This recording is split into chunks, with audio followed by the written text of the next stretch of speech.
At Key Car a few months ago, my judge made me write this. He heard I was an okay writer, so.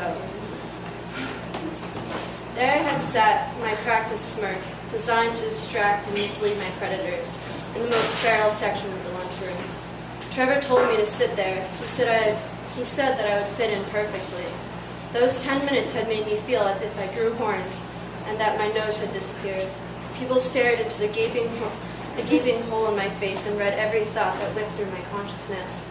Just as desperation had almost finished filling my cup, a cantor angel, the name of that feral section, simply asked me, "Where the fuck did you come from?" So, this is how they treated people in this school. 3,000 people didn't see it, but at that very moment, I had retracted into my shell and projected this fake persona I knew would be accepted. Accepted? Me? No, that was a dream. A delicacy that had once been placed on the tip of my tongue for a moment in the distant past. I had spent long, dark nights and salivated at the thought of it. It seemed everyone around me was bloated, yet all 12 of my ribs, no longer able to achieve their goal of preserving my organs, had begun to shine through. But I threw up the moment I was fed acceptance. Most of the time, some inconsiderate human thrust his fingers down my throat and chortled, as nothing but acid and tears spewed out. After a while, I noticed my eyes starting to sink into my skull.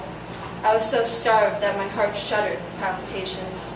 They dictated the movement of my chest cavity, and my intestines were outlined around my belly. People poked fun, watching as my insides quaked in pain, gawking at my physical demeanor. Why was my life like this? What did I do? I prayed to the Lord my Savior for some explanation. I received no response and no salvation. Maybe in a past life I'd been so nasty that I was just now being punished. I didn't know, but I was searching for any answer that could tide me over.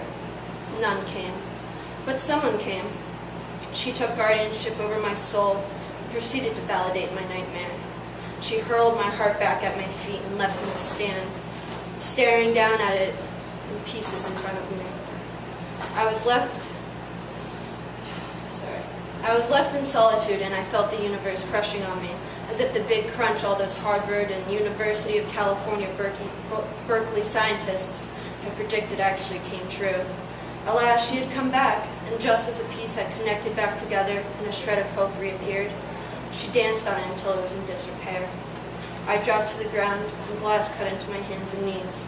I stared at those shards. Tears collided into my heart onto the soil and sucked them in. Barely beating, my heart made a piece of art I could never rid from my mind. In short, I had sent the message of, "Do not give me away."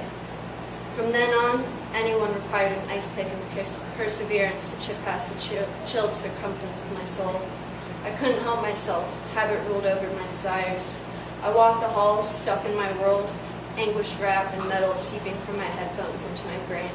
I was lost and alone.